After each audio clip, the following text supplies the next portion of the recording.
You got a marriage on the rocks and it's starting to suck. You got some intimacy issues and your sex life stuck. Put yourself in the hands of Mrs. Jessica Weeks. She's got all the marriage hacks, tips, tricks, and tweaks. She's bringing truth about marriage, laying myths to rest. Taking on the hard topics no one else will address. Put your earbuds in and listen up real close. Be here every single week and make sure you take notes. For some expert advice way beyond common sense. Take your everyday marriage to a marriage of confidence.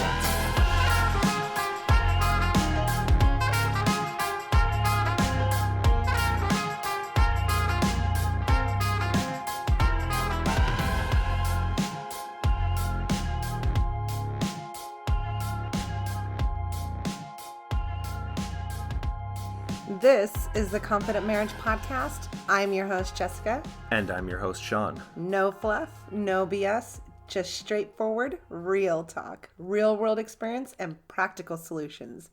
We talk about what no one else will. And we're funny. Everything for your family and relationships, from the playroom to the bedroom. Thank you so much for joining us. But before we get to our topic, remember to subscribe to the podcast and leave us a review. Visit our website, www.theconfidentmarriage.com, where you can sign up for our newsletter and get exclusive content, news, weekly columns, and early access to our latest episode. You can find us on all major social media platforms. Like and follow us on Facebook at Confident Marriage, Twitter, The C Marriage Show, and Instagram, Confident Marriage. Without any further ado, let's get to this week's topic. This is episode 17, Healing Your Spouse and Yourself When You've Had an Affair. So let's go ahead and review the last couple episodes before we get started, because we're doing a 3-part series on affairs and their ramifications and how to heal from them. Yeah, so the first episode was Unfaithful, Feeling Like Your Marriage is a Hurricane. And in that one, we talked a lot about defining what an affair is, or even just a breach of trust. Right, because the same thing happens whether it's a breach of trust or an actual physical affair or an emotional affair. Or pornography. Financial even. Mm-hmm. So it does the same things to a relationship. Yeah. And last week we did Healing When You've Been the One Who's Been Hurt. Right. And it was a long one, and both episodes have been pretty tough. And we can't promise you a lighthearted, funny, off-the-wall episode this time. It's going to be another rough one. But again, we're going to close out this series that's super, super important. Right. It is very important, and understanding all of the elements that come into play when you've had an affair really help you get a grasp on how to move forward and what to do. Right. So if you haven't heard the first 2 episodes, we highly suggest that you go back and listen to those. Yes, absolutely, because all 3 of them play into one another, and there's information, each one that leads you to understand the information in the following ones that you wouldn't think correlate, but they do. And really, what we've talked about is listening to each 3 episodes together and separately, whether you're the one who's had the affair or you're the one that's been hurt by the affair. Listening to all 3 is super important in understanding how this healing process is going to really take place for both of you. Because it's a really complicated dynamic that develops when someone has been cheated on or has cheated themselves, and there's a lot of healing that needs to take place. And it's important to understand all aspects of it to be able to come through the other side. Right. Well, and each of you are going to be accountable to one another in one shape or form. And so knowing what the one who's been hurt is doing is going to be really important for you to know what you're going to be doing and how. And if you're the one that's been hurt, understanding what your spouse is doing that's going to be helping you or keep themselves accountable is really important. So we also say take notes, get a pen and paper, and jot things down as we talk about them. You don't have to take every single piece of our advice, though we have found that everything we're sharing with you all works together succinctly, but take what you want and leave the rest. Right. That's a big motto that we live by. And so we talked about what an affair is. And we've talked about how the person that's been cheated on or has had their trust broken can start to get some healing from that, and how you can start to repair the relationship. But what I think doesn't get talked about a lot is the person who's had the affair or has broken the trust needs to get some healing also. Absolutely. There's a lot that leads up to why it happened to begin with, and they're hurting too.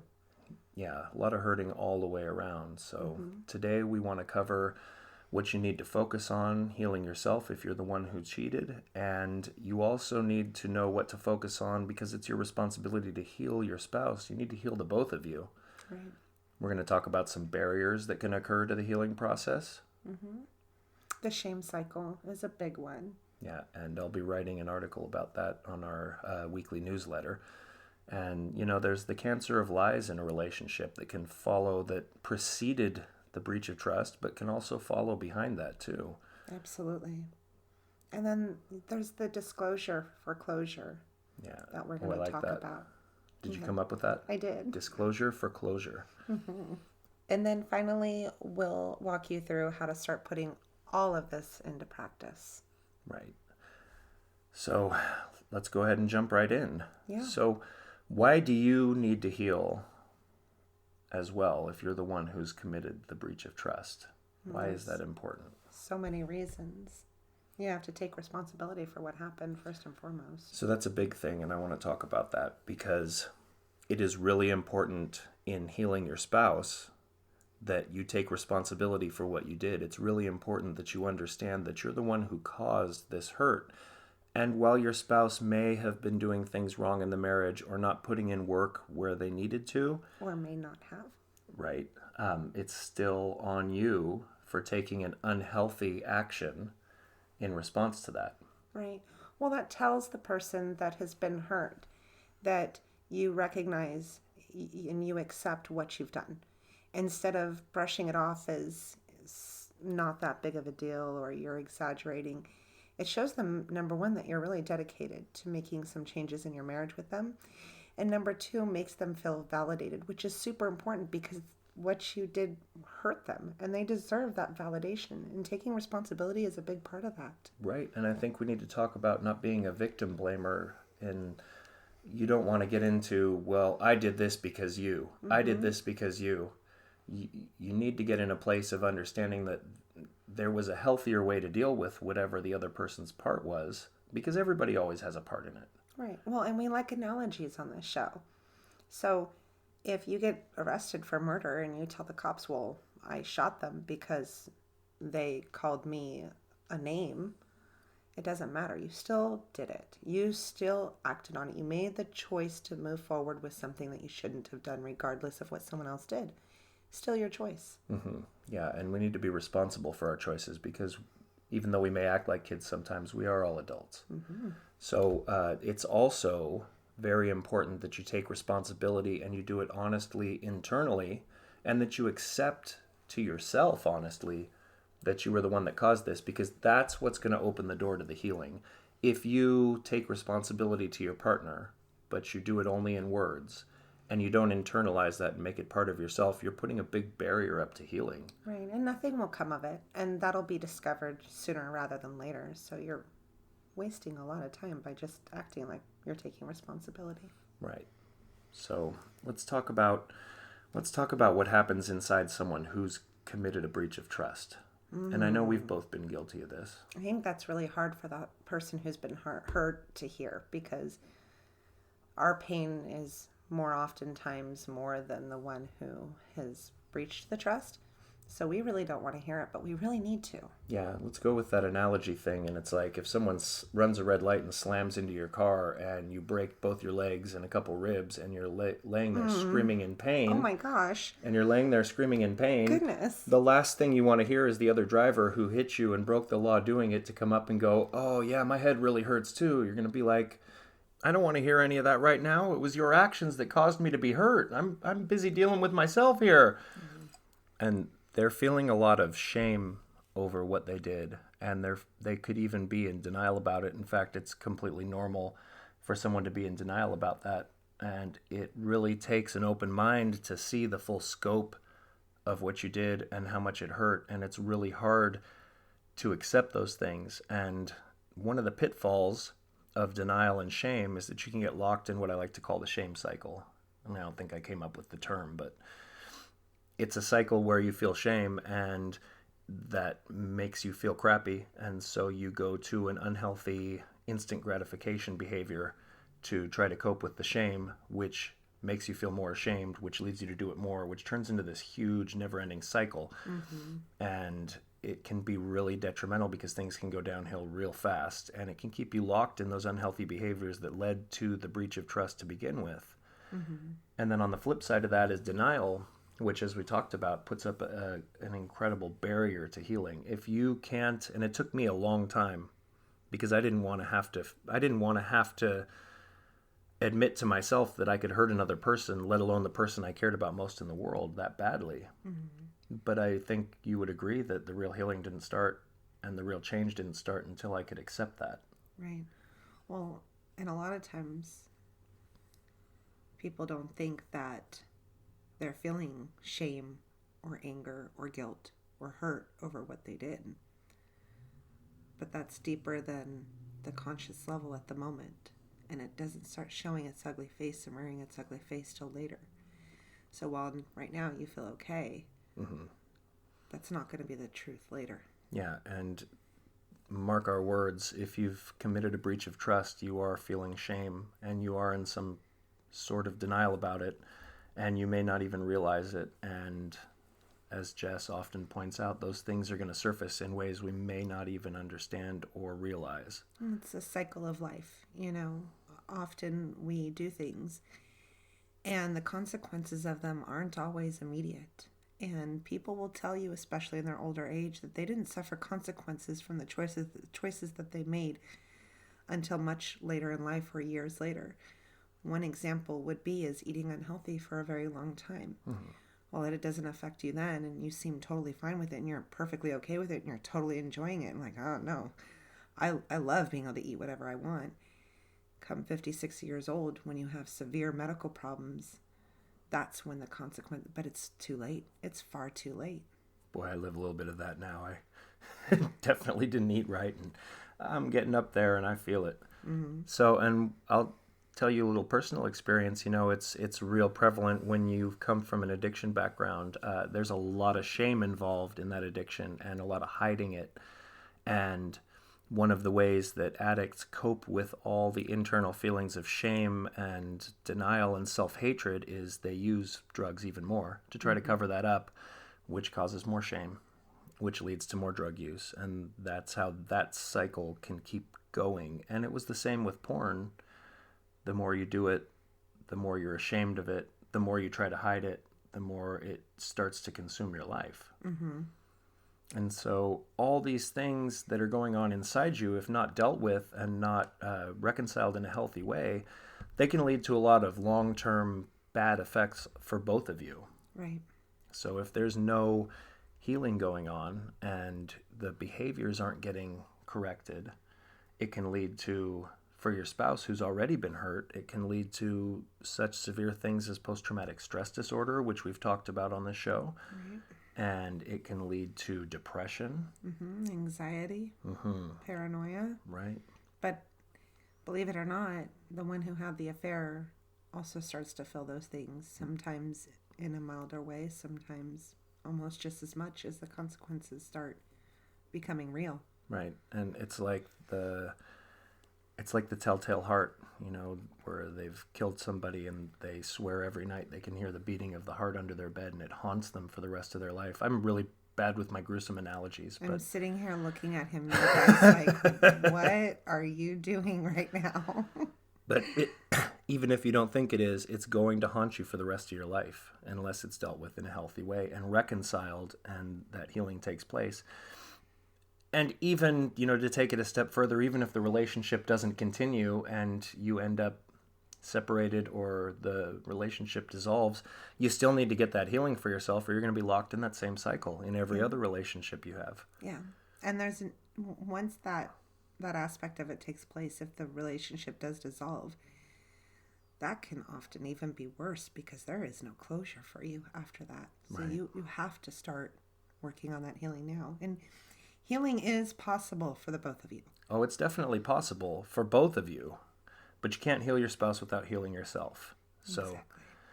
let's get into some things you can do to start that healing with yourself and to help facilitating it with your spouse. Right. So I'll let you talk about the first one, because that is definitely your thing. So open, honest communication. It's super important, you guys. It really is, we've talked about our workshop and the four cornerstones of a foundation in a marriage. And this is one of them, and it's game here to 100%. It is the first step. Not even the first step, it is the foundation of healing for the both of you. So the open, honest communication, what we mean by that is, number one is disclosure. You're going to need to have complete disclosure about the present and the past, and even what you want for the future. This is probably one of the most scariest and most difficult aspects of healing in this situation.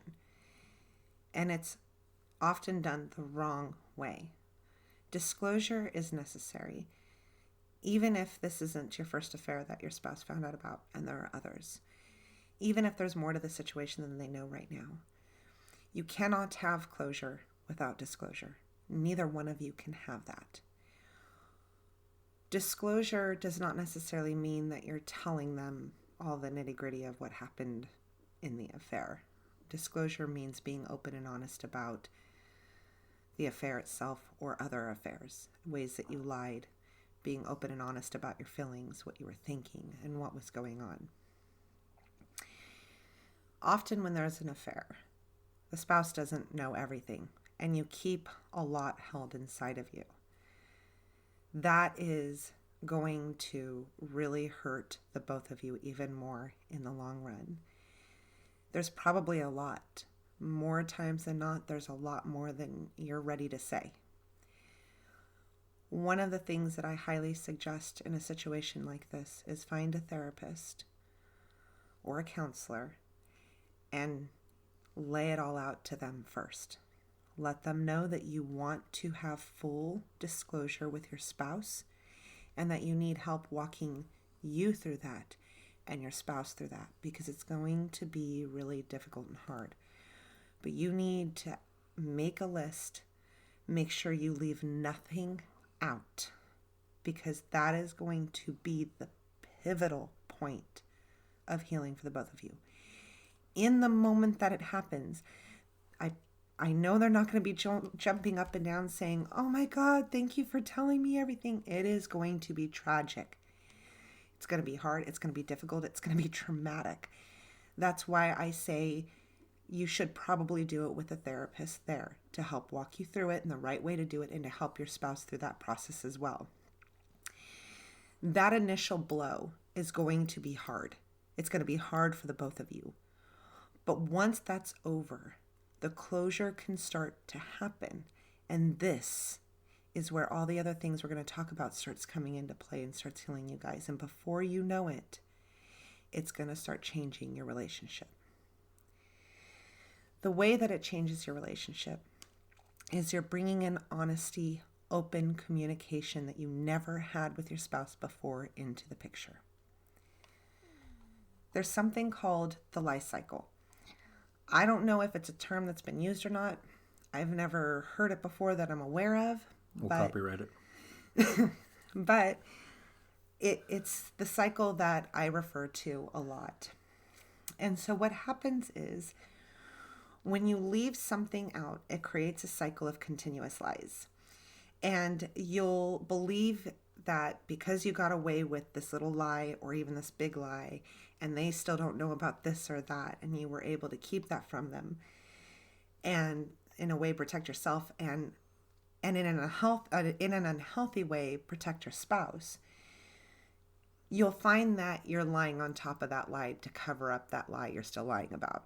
Got it? So there's going to be lies in addition to that lie moving forward, even if you think there's not. So someday, out of the blue, your spouse is going to say, "Hey, what about that time that you got that call and you didn't disclose everything?" You're like, "Oh, yeah, it was a friend." So you just started lying again. The other aspect of the lie cycle is that once you leave that door open for lies, you're more likely to lie about things in the future that are new. Well, I got away with it that time, and it's just this little thing, and so I'm going to be dishonest about, this. I'm not going to tell her or tell him the full story or tell him or her that this happened, or I heard from the person I had an affair with, whatever it might be. And so it builds on itself. It's like a snowball that starts going downhill, and as it goes downhill, it starts collecting more snow, and by the time it hits the bottom of the hill, it's this big, huge boulder. It's this big, huge boulder of lies. That's the lie cycle. When you're going into disclosure and you're starting the process, you have to be open and honest about everything. Once you get past that hurdle, you're going to find that it's actually really freeing for you, and it's really peaceful. And you're going to find that even though your spouse might not take it the best way in the moment, over time, it's going to build a lot of trust. It's going to build the foundation moving forward. You're going to be more likely and more open to be telling your partner the truth, being open and honest with them in the future, because, when you are scared of something and you shy away from doing it, you continue being scared. But how often are you scared of something and you do it and you realize, oh, that wasn't the way I thought it was going to be? Sometimes situations like that can be life-changing, and that's what being open and honest does. It's completely life-changing. One of the most precious things is knowing that someone can love you with your ugly, love you with your demons, and love you for your imperfections purely. That becomes a wonderful, powerful thing to have with someone, and you're able to open yourself up to that person in the future. Those are the kinds of marriages that are really, really rare, and they create a marriage unlike anything you could even think of possible. I promise you that. And, look, we know this is scary to disclose all your secrets, all your ugly, everything you've been holding inside, but it is incredibly healing, incredibly freeing. And you're getting rid of all those barriers. It's like, the videos they show sometimes of a dog walking through the door, but he's got a stick so long that it can't fit through the door. Mm-hmm. So that's like if you're holding on to things and you're not disclosing 100%, you're not getting through that door into the healing. And one of the mistakes I made in going through this process was trickle, is what they call it, and that's with disclosing some things but not everything. And then a little bit of time passes, and then there's more disclosure, and then a little bit of time passes, and there's more disclosure. Don't do that. Mm-mm. Don't do that, because what you're doing each time is you're giving your partner that false hope that everything is out, mm-hmm. and the healing starts, or at least you think it is, mm-hmm. and they think, "Whew, the worst is behind me," and then their world is torn apart again when mm-hmm. more comes out, and then you're right back to where you were. Mm-hmm. And then the healing starts, and then it happens again, and then boom, you're right back to where you were. And there could be lots of reasons for this. You could be operating on fear. You could be thinking in some twisted, unhealthy way that you're trying to protect your partner. And listen, lies don't always come from a bad motivation, but they are always bad. Mm-hmm. So please do not trickle. It has to be complete. It has to be 100%. It's like, if you have a cancer in your body, as your relationship has a cancer of lies in it, sometimes you have to go in and have surgery to have that cancer removed. And that surgery is going to be painful. It's not going to be a party. It's not going to be fun. It's not going to be a relaxing weekend at the spa. But once you get through the pain of removing that cancer from your body, or removing the lies from your relationship, once that pain is past you, you can heal and become healthy again. But as long as that cancer stays there, even just a little bit, it's going to start to spread again. And it's going to take over your whole body again. You have to remove all the cancer. Right. And one of the best analogies that my wife ever gave, and one of the best visuals she ever gave, is, so imagine your relationship as the foundation for your home. Mm-hmm. And that foundation is made of stone. And lies are like vines and roots that take hold, and they start growing through the foundation, mm-hmm. and they start damaging it. And you can remove some of the roots and mm-hmm. some of the vines, but if you start building on that and you've left some behind, they're going to continue to come up and erode that foundation. They're going to continue to get bigger and bigger mm-hmm. until they do damage. And unless you remove all of it, you can't rebuild that foundation. You can't build anything solid on top of it. No, and so you've built this house on top of the foundation, and you can't figure out why the house is crooked and it's not quite right, and everything's kind of off, and this window is tilted, and that door doesn't open, and you can't figure out why the house looks like something out of a cartoon. And it's because you don't have a stable foundation, and eventually that house is going to collapse. Right. Look, I build foundations for a living sometimes, and they've got to be solid and they've got to be right. Right. You know, one of the things that isn't really understood and not really talked about is that people don't realize that others know that they're lying. And often we think that we're getting away with it.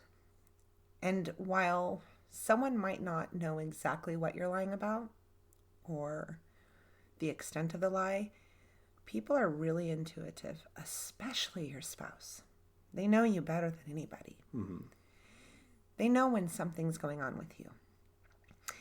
And when you're lying, you don't realize it, but it affects every aspect of your life, just like the cancer we talked about. And you may not see how it's affecting you till after the fact. In the moment, you think you're doing great and you're putting on game face wonderfully. Meanwhile, your spouse knows.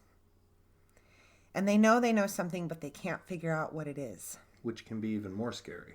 Even more scary. So again, our analogies on this show. You know you're sick, and you go to the doctor. And the doctor looks at you and says, yes, I know what's going on. And you say, well, what is it? And they refuse to tell you. Imagine the fear, the anxiety, the anger, the frustration, and the resentment that the doctor knows what's wrong with you, but he's not going to tell you. And you have to live like that. You have no idea how minor or severe it is. You have no idea what to do to fix it. You have no idea what your next steps are. You have no idea what's going to happen the minute you walk out of that office tomorrow or in a year from now.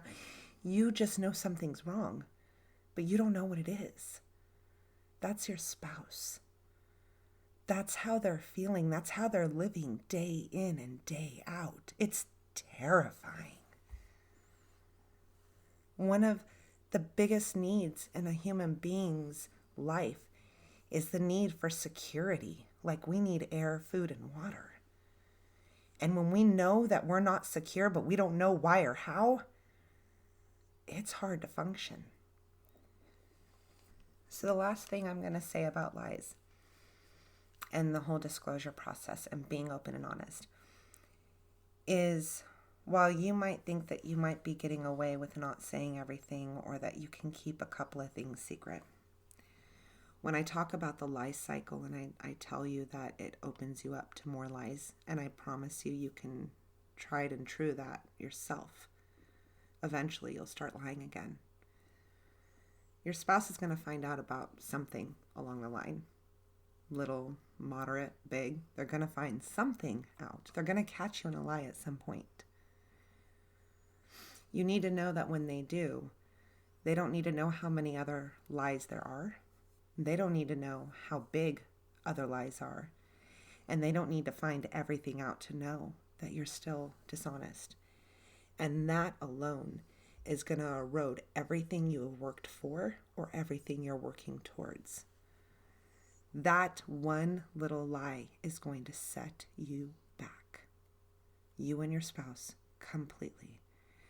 So again, open, honest communication is the foundation. Right. And the open, honest communication may start with disclosure, but it's got to continue. And it's got to continue throughout the course of your healing and through your relationship. And make sure that you are doing your disclosure completely. It's also important that you have a safe environment to disclose those things. And so, as Jess suggested, maybe working with a therapist if you need to. Mm-hmm. But just being open and honest, disclosing everything, not trickling everything out, and making sure you take responsibility, that you're the one who's caused this hurt.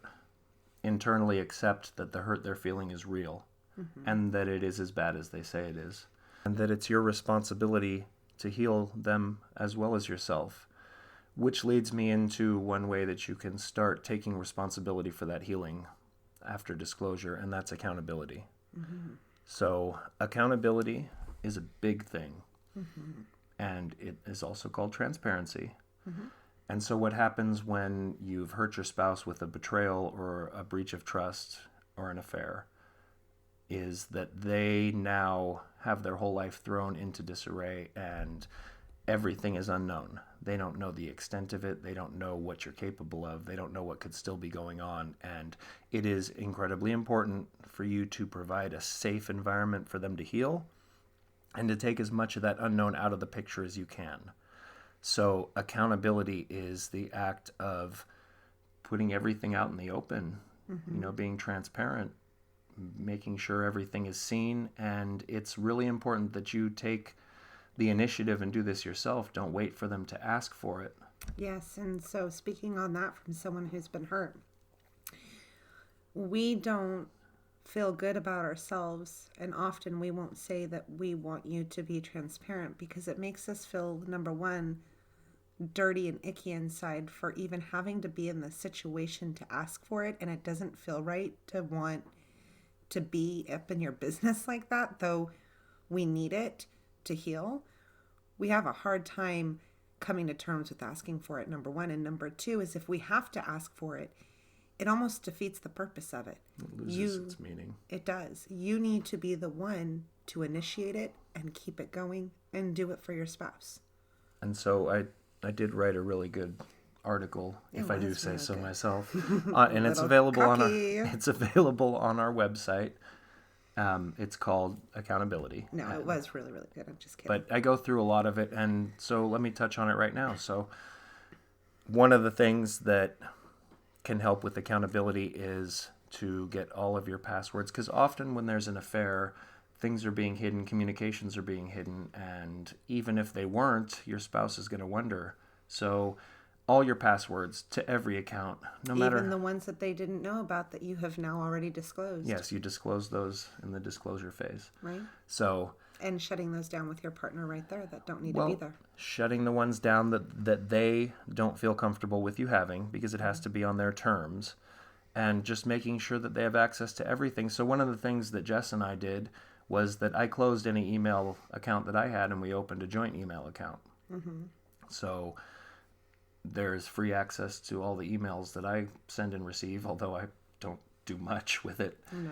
But another big one is social media. So we love social media because there's a lot of good to it, and it helps get our name out there and we get to interact with you guys. But there's another aspect of social media that can be pretty scary when it comes to infidelity. The Dora Closed Red Light series of it. Yeah, it gets pretty shady in there, I guess. So closing any social media accounts that your spouse isn't comfortable with, giving them access, offer it. Don't wait for them to ask for it. Offer them access, all your passwords, share a social media account instead of having separate ones. But it's a fine line. You want to do it on your own, but you got to do it on their terms. There's going to be things that they need from you and things that aren't so important. And I had a really hard time feeling my way through that. But you've got to have a lot of situational awareness, and you got to really put yourself in the place of your partner.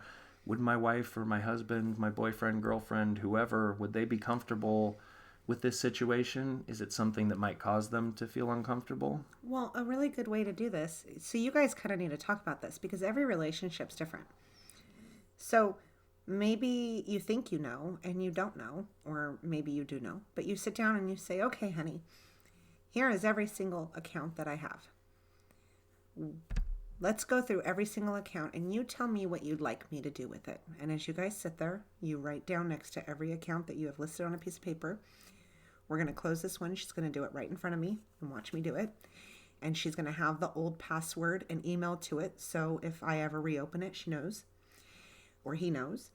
And this one she wants to join with me on. And this one I can leave. I just need to give her the login information for. So you go through each account one by one and you let them tell you what they would like you to do with it. You don't ask them to do it. You let them tell you what they want you to do with it. And then you follow through with that with them right there in front of you. Yeah, and you maybe say something like, hey, I don't want you to feel uncomfortable.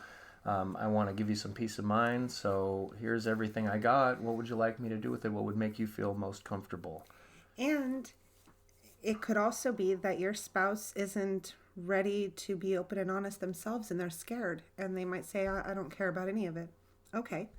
Then what you do is you write down all the usernames and passwords, and you leave it somewhere for them to be able to know where it is, and say, honey, I left all of my usernames and passwords, I don't know, on the desk in the office or on the dresser in our bedroom. If you ever do want to take a peek, it's there for you. Another big thing that is part of accountability and goes hand in hand with it and also plays into that fear of the unknown is consistency.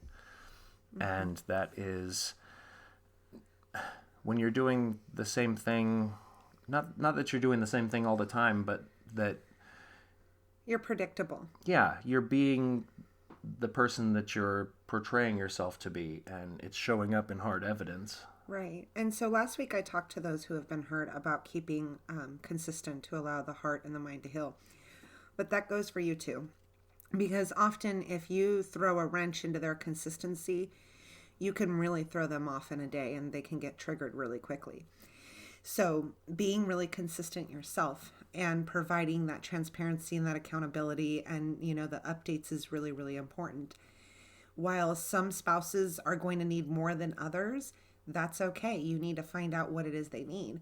If you're coming home late for work and you genuinely were working, there's not a whole lot you can do about that, right? But keeping your spouse in the loop. And I had one couple who if he had to work late, he would use his phone and take pictures of his feet underneath the desk and text them to her so she knew where he was and what he was doing. That's on the extreme level. But there's some ideas of ways that you can reassure them that you are at work and you are in a meeting and running late. Be creative with it. Again, it's extreme, but I can tell you it really did help her in a lot of ways. So things like that, maybe, FaceTime or something to let them know that you're not lying to them. Yeah, and so one of the ways that I went about this is to make sure that if something was going to be out of the ordinary, that you always call or let them know in some way, shape, or form. If I was going to be staying late at work, I made sure I got in touch with Jess somehow to let her know. This is what I'm dodoing. It's going to be probably an hour, and I'll call you as soon as I'm off work. If the overtime stretched longer than that, 1 hour came and we were still working, I'd find a way to call her or text her, hey, it's going to be a little bit longer. This is what I'm doing. And the whole taking pictures thing, as she was talking about, you guys can turn that into something fun even, your spouse might actually like to see a picture of you at work, and it gives you a little way to connect. Mm-hmm. You can send pictures to each other.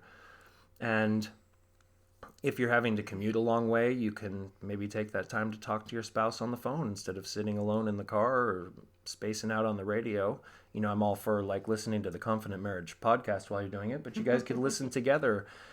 Or one of the things that we used to do is we used to listen to the marriage content that was in audio while you were driving home from work, and I would listen to it. And then you still maybe had a half hour or 20 minutes before you got home, and we'd hop on the phone and we discussed the content we listened to, what we liked about it, what really stood out to us, what really made us think, what we didn't like. Right. We really used that time to connect for a while there. Right. And I guess one of the main things is if you're going to be late, use our show as that content. I'm just kidding. Get a plug in. Okay. Let them know you're going to be late. Let them know why you're going to be late. If you have to run to the grocery store and you didn't think you were going to have to go, but all of a sudden you have to go and they're still at work, give them a call. Let them know where you're going. Yeah. And if you say you're going to show up at 4 o'clock somewhere, make sure you show up at 4 o'clock somewhere. If you're not going to be able to make it, then make sure you let them know why and what time you will be there. Mm-hmm. And one other thing that I want to touch on before we move on is, again, every couple is different. One of the other things that we learned during our healing process, it was a suggestion that was brought up to us, is that you don't interact with the opposite sex. So let's say one of your kids is in soccer and the coach is male and contacts the wife. The best thing to do is to say, hey, I'm going to have my husband call you. And then have your husband call and say, yeah, she gets really busy. I'm going to go ahead and take this over. Why don't you save your number on my phone and give me a call or a text? For some, that's going a little too far, and that's okay. To each their own. It's not something that we did, but there are a lot of couples who actually, for a while, say, when you are communicating with someone, let's keep it just with, gender related, and I will deal with the females and you deal with the males and vice versa. So again, to each their own. You don't have to do it. It's just something to throw out there as an idea if it's something that you guys want to do. Right. So I go through all this and get a little more in depth in that article I wrote. It's on our website, www.theconfidentmarriage.com, under Notes from Us, I believe. It's words of wisdom. Words of wisdom. Yeah, check out the cool logo I made for it. It's awesome. It's a hoot. Yep. You'll understand that if you see it.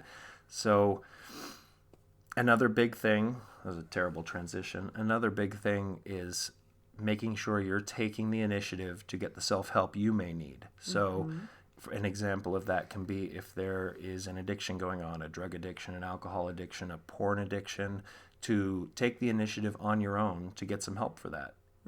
Maybe seeking a therapist if you have some emotional issues. And, that's going to show your spouse that you're taking the initiative to heal yourself, to help yourself, to make yourself a better person for the relationship in order to have a better relationship. So changing your habits, starting to do more healthy things, healthy activities, getting rid of unhealthy hobbies. Maybe you've got some friends that are not about what you're trying to be about. Maybe they're a bunch of single guys that go out and go drinking and talk to women, and maybe that's not the best thing for you when you're trying to heal your marriage or your relationship from an affair. So I'm going to interrupt you. That's actually a really good point, honey, because that's one of the things that they really talk about is you really need to align yourself with other people who are like-minded, or you end up, without realizing it, falling into those actions and those behaviors of the people that you're around. Right. And it's like in addiction, they talk about changing people, places, and things. If you keep doing the same thing, you're probably going to end up in the same place. You really got to take that initiative on your own to change the things around you, the people around you, the atmosphere around you, so that you can change. And doing that on your own and showing your spouse that is going to go a long way in healing. Birds of a feather fly together. Yes, they do. Owls. Who said that?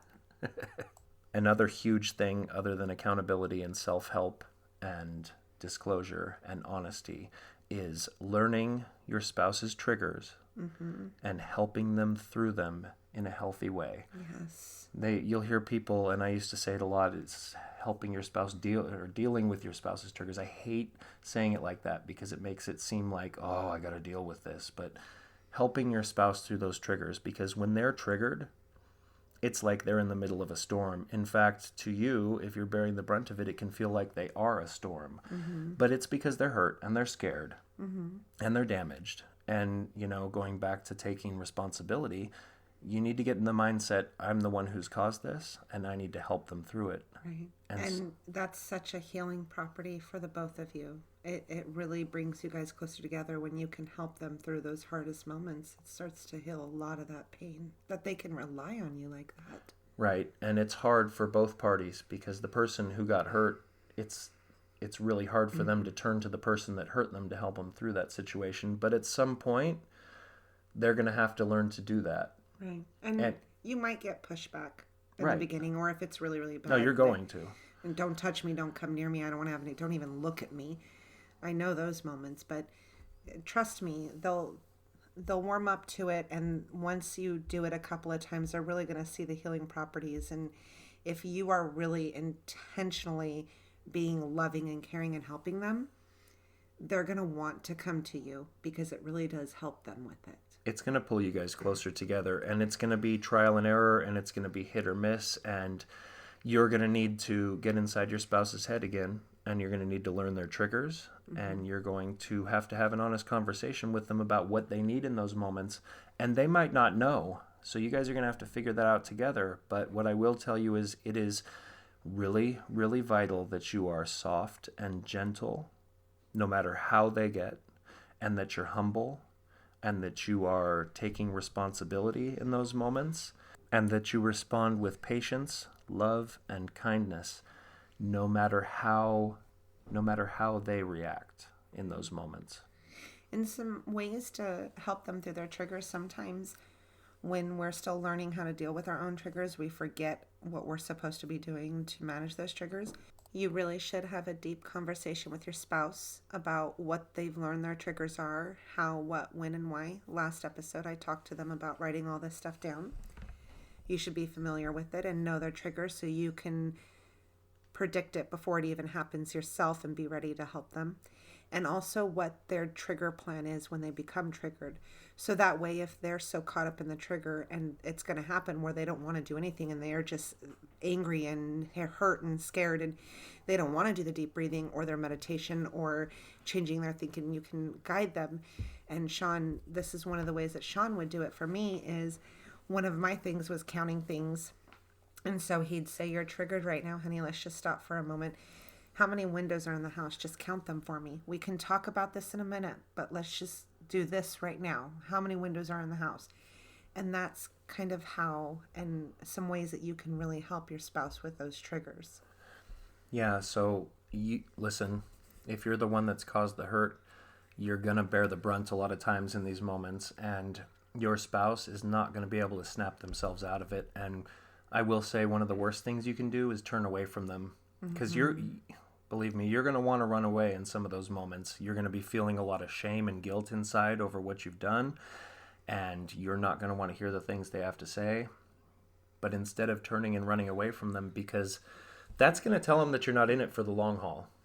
When you can bear the brunt of their hurt and their anger, and in those moments hold them up and walk them through it, that is going to show them that you are there no matter what.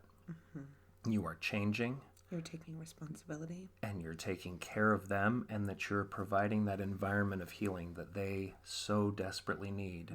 And you're giving them that consistency that, again, you're there for the long haul. You're not going to turn and run. What happened, happened, but it wasn't because you didn't love them, and you're not going to leave them. And guess what? The other wonderful thing about this aspect is you get to heal yourself in the process, knowing that you were there and you were part of healing them, and you were there for them in the moments that they needed you when you were the one that hurt them, and that you were the one that got to walk them through that and bring them on the other side. It's going to make you feel amazing too. And as we said, everything connects with this. And if you have internally accepted what you've done and internally accepted the harm that you've done to them and the magnitude of it, that is going to help you immensely in helping walk your partner through these triggers. So another thing I'd like to say before we move on is be realistic about the situation going forward. Don't ever get in the mindset of, we've talked about this enough, we don't need to talk about it anymore, you've punished me enough for this. You've asked me that question 1,000 times. Yeah. I've already answered it. Right. So you've got to understand this is going to be a long process. And you've got to be in it for the long haul. But I will tell you, things are going to start changing and you're not going to be able to recognize it right away. It's going to take time. And the healing process is happening and it doesn't really seem like you're getting anywhere. And a lot of people give up right before it flips. Because they're like, oh my God, we've been doing this for months. We've been doing this for 6 months. We've been doing this for a year or 2 years. And everybody's different. So I can't tell you how long this is going to take. But I can tell you that people get tired of doing it and they give up and they throw in the towel right before it flips. But I will tell you, it's changing, even though you can't see it. Just like that medicine that you take for that condition that you have, you don't see it working, but it's working. There's going to come a day where you look back and you're going to say, oh my God, things have changed so much. Things are getting so much better. And then it's going to seem like it's stagnant for a little while. And then you're going to look back and you're like, wow, we're doing amazing. I feel more connected to my spouse than ever before. So keep on it. Keep going. Because if you continue that path of healing, there isn't a way you could fail. You can't. It's impossible. If you look at the trajectory, the only way is up through this process. Right. And it's not, like she said, it's not gonna be instant results. You're not going to see huge change immediately, and it's not going to be one of those things where all of a sudden from one day to the next it's just completely flipped around. It's going to be a lot of putting your head down and putting in some hard work and getting through the tough times, and 3 steps forward and 2 steps back, and sometimes 1 step forward and 3 steps back. But as long as that trajectory is always up, and then one day, like Jess said, you're going to look back and you're going to go, wow, we came a long way. There's going to be really good days, and there's going to be really, really bad days, and there's going to be all the in between. And then it could even go as far as to you guys have had a really amazing few months, and then one day she gets triggered over something, or he gets triggered over something, and you've had a really bad day, and you're like, oh my God, here we go again. No, that's going to happen. We're almost 5 years out from the day we started our healing process, and I still at times get triggered. Now, mind you, it'll last anywhere from a few seconds to an hour, and they're nowhere near intense as they used to be. As a matter of fact, it's like a little drop in the bucket. And usually I can get through them myself without even having to talk to him about it. So don't think that it's just all going to go away. This is a trauma, and you have to accept that this is something that your spouse and you are going to have to live with for the rest of your lives. But you can do it being thankful in a sense that it happened because it brought you guys closer together and gave you a marriage you never thought possible because of it. Yeah, so be in it for the long haul and remain committed no matter what. And don't get lulled into a false sense of security when you've had a good couple weeks, a good couple months. Always keep in the back of your mind that we're not done with this and something may come up, and don't get blindsided by it. Yeah. Don't get complacent. No, let me bring up another cornerstone of our foundation. You got to be intentional, and that means keeping it in the forefront of your mind every day and taking those actions every day. And if you're doing that and you're being intentional and you're keeping it current in your mind, you're not going to be as blindsided when those out of the blue moments come up. So there are some barriers to prevent healing, and we've talked about most of them, I think, already, but I just wanted to touch on each one, and I'm sure there's more that we're not thinking of right now, and I'm going to write a little more in depth about one of them, at least in my next column on our website and in our newsletter. But some of the barriers to healing. So we talked about self-work and self-help. So not working on your personal demons, thinking that they didn't have a part in what happened. You know, one of the things that Jess and I both believe with all our hearts, and that we live every day, we try to live it every day, is you should constantly be trying to improve yourself. Even if you think you're perfect or close to perfect, there's always something that could use a little work. So especially as Jess went in depth about lying, or if there's some kind of an addiction going on and you think it's unrelated to what happened, it probably all ties in. And even if it didn't tie in, you know, leaving those things there in the background, they're going to end up showing their ugly head. So make sure that you're taking a really good self-inventory and that you are working on those demons, because not doing that personal work is going to be a big barrier to healing. We talked about the shame cycle, and that's the one that I'm going to get more in depth with on my column this week. But that shame cycle is a self-fulfilling, self-feeding, positive feedback loop that will keep you locked in a cycle of bad behavior and shame and guilt, and it will eat away at you. It could eat away with you, whatever. But you've got to learn to recognize those things that you're doing that are causing you shame. And that's where that, you know, we talk about openness and honesty, and that's not just with your partner. You got to be that way with yourself too. And so don't be in denial about things. If you're doing something and it's making you not feel so good and it's making you want to do things to cover it up, or it's something that you don't feel comfortable talking about with your partner, take a look at it. Don't get locked in that shame cycle. It is destructive. Another thing is, as we talked about taking responsibility, being in denial about the magnitude of the hurt that you've caused. Listen, I fell into this. Pothole during our healing process. And it took me a long time, because some of the stuff that Jess told me she was feeling was horrific, and I don't ever want to have to think of myself as someone who's caused that to another human being, let alone the woman that I love most in the world. But if you're diminishing what they're saying, it may seem like they're saying it to punish you or to make you feel worse or to exaggerate or to manipulate you into changing. Believe me, they're not. Take what they say at face value. even if they are exaggerating, is it really going to hurt you that much to take what they say at face value? So don't diminish.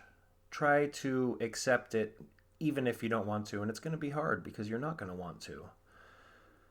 Also be aware of not fully committing. You can't do some of these things and not others, and you can't do all of these things part way. You can't even do all of these things but only do some of them part way. You got to throw yourself all in.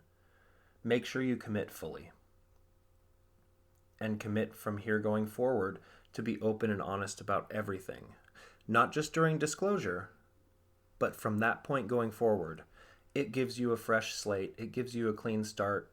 All you have to do is keep doing that, and don't lie, because if you do, it's going to open the door to more lies. So those are some of the barriers to healing. And now that we've covered all that, and it's been a lot, thank you for sitting with us through it. Let's talk about how to start and where to put your foot in first. So you first need to have a conversation. We have covered a lot, and you really need to break down what is most important to you in terms of accountability and transparency and how that's going to work. You need to make sure that you guys do have that trigger plan ready for both your spouse that has been hurt and you, so you're ready for it. Seeking help for the disclosure is highly recommended, especially if there's a lot, because again, there could be some trauma that could happen during that disclosure, and you want a professional walking you through that. Make sure you have a good understanding of what accountability is, what transparency means, and make sure you have that conversation with your spouse about what it means to them and what they need. And make sure you're the one initiating it. Make sure you're initiating those things you need to treat any issues you have and seeking that help, and make sure that it's being shown to your spouse that you've started these things and that you're doing them. Right. And then also talking about consistency, what consistency looks like for them. Last week I talked to the one who's been hurt about making their schedule and being as consistent as possible, having a conversation with them about what that looks like for them and what it looks like for you from them. So what is it that they need from you in the consistency arena? Right. And, look at the people, places, and things you're keeping around you. Mm-hmm. See if you can identify some of the things that either your spouse might find uncomfortable, or things that maybe aren't the best things to have in your life if you're trying to change the way you're living. Right. Consistency and predictability is super important. Mm-hmm. And as always, and we don't say this enough on this show, but we really believe it, remain humble. Mm-hmm. And be soft and gentle. Remember that this is your loved one and they're hurting. And to make things worse, you're the one that's caused that hurt. Mm-hmm. And not to beat anybody into the ground over it, but always remember that healing is your responsibility. Mm-hmm. So, we are so glad that we were able to provide this series to you.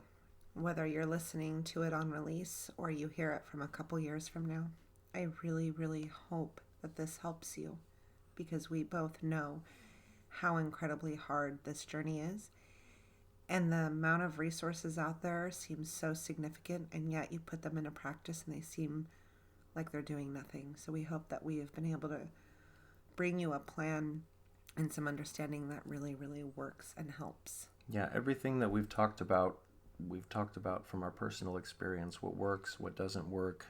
Mm-hmm. And we're not saying that we know it all or our way is the best way to do it. We had to pick and choose and try and fail and figure out what worked for us, and you're going to have to do a little bit of the same, but if you get on the same page as us and you follow some of these key things, I think you're going to find that they do work. Mm-hmm.